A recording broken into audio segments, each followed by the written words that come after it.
నమస్తే, welcome to hit TV. ఈ రోజు మనతో పాటు ప్రముఖ ఆధ్యాత్మికవేత్త ఆస్ట్రాలజర్ చెవియం కిరణ్ శర్మ గారు మనతో ఉన్నారు.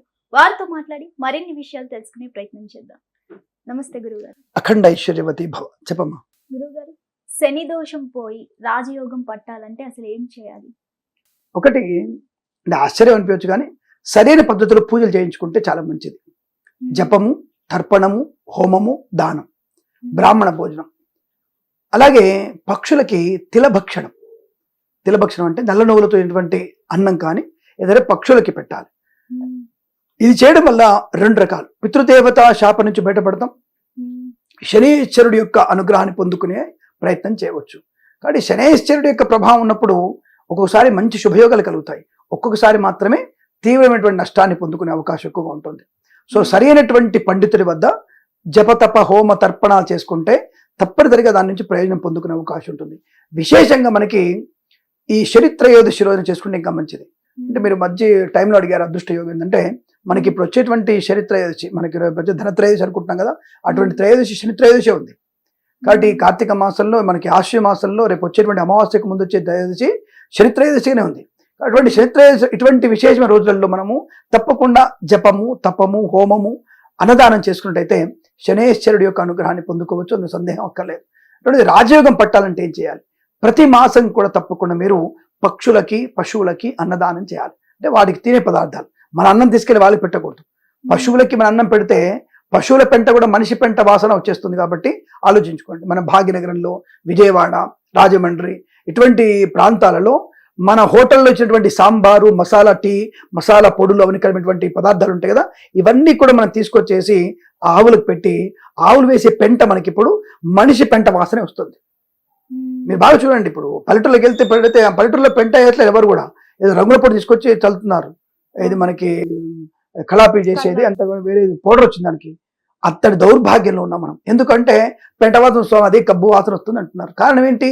మనం తినే బిర్యానీ మిగిలిపోయింది, హోటల్ అంతా కూడా పెడతాడు, ఆ డ్రమ్లలో ఎక్కించుకుని ఆటోలు తీసుకెళ్లి ఆవులు పెడుతున్నారు. ఆవులు వేసే పెంట ఏం వాసన వస్తుంది?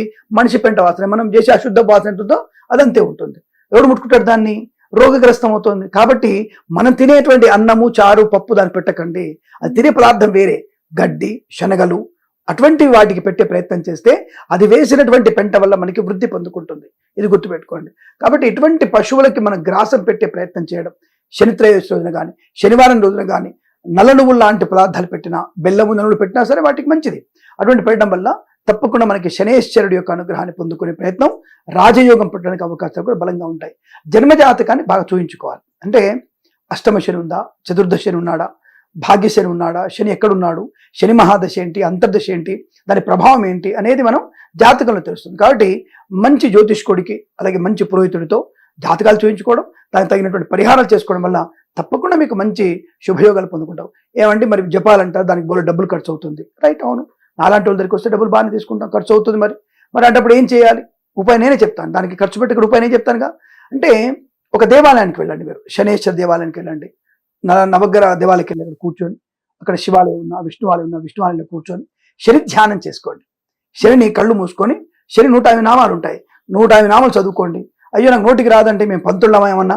రాదండి, రైట్, రాదు కదా. శనేశ్వరాయ నమః అని వస్తుంది కదా, లేదా శనీశ్వరాయ నమః అనొద్దు, శనీశ్వరుడు కాదాయన, శనేశ్వరుడు. కాబట్టి శనేశ్వరాయ నమః అది కూడా లేపినాం, శనిదేవాయ నమః. సింపుల్, అంతకంటే ఇంకేం చెప్తాను? శనిదేవాయ నమః, శనిదేవాయ నమః అనుకుంటూ 150 సార్లు చెప్పుకొని ఒక 5 నిమిషాలు ప్రార్థన చేసుకొని, మీరు ఆ ధ్యానంలో కొన్ని లక్షల కొద్ది కిలోలు నల్ల నువ్వులు దానం ఇస్తున్నట్టుగా, బ్రాహ్మణులకి నల్లటి వస్త్రాలు దానం ఇస్తున్నట్టుగా ధ్యానం చేయండి. అనేక మంది పక్షులకి, పశువులకి మంచి నూల దానము, నూల అన్నం పెడుతున్నట్టుగా, నూల పిండి పెడుతున్నట్టుగా, వాటికి కావాల్సిన పదార్థాలు పెడుతున్నట్టుగా ధ్యానం చేయండి. అంటే మనసులోని ధ్యానం చేయండి. అంటే మనసులో మీకు కనబడాలి, ఆవులు, గేదెలు కనబడాలి, మీకు బర్రెలు అంటారు, వాటికి కనబడి వాటికి మీరు దానం చేసుకోండి. తిండి పెడుతుండాలి, దానం చేస్తున్నట్టు ధ్యానం చేయండి. తప్పకుండా మీకు శనేశ్వరుడు అనుగ్రహం పొందుకుంటారు. అంటే ధ్యాన దానం అంటారు దాన్ని, ధ్యానంలో దానం. అది విశేషమేగా, దీనికి ఖర్చు కాదుగా, ఖర్చు అవుతుంది దానికి కూడా.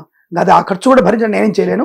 ఒక 10 నిమిషాలు ఖర్చు అవుతుంది, పావుగంట పోవడం, పావుగంట రావడం, ఒక పావుగంట ధ్యానం, ఒక గంట సేపు ఖర్చు అవుతుందమ్మా. అది కూడా నా వల్ల కాదంటే తూర్పు అటువైపు ఉంటుంది, తిరిగి దండం పెట్టండి, శనేశ్వరునికి నమస్కారం చేసుకోండి. అది మీ ఇష్టం. శుభమస్తు. ధన్యవాదాలు. శుభం.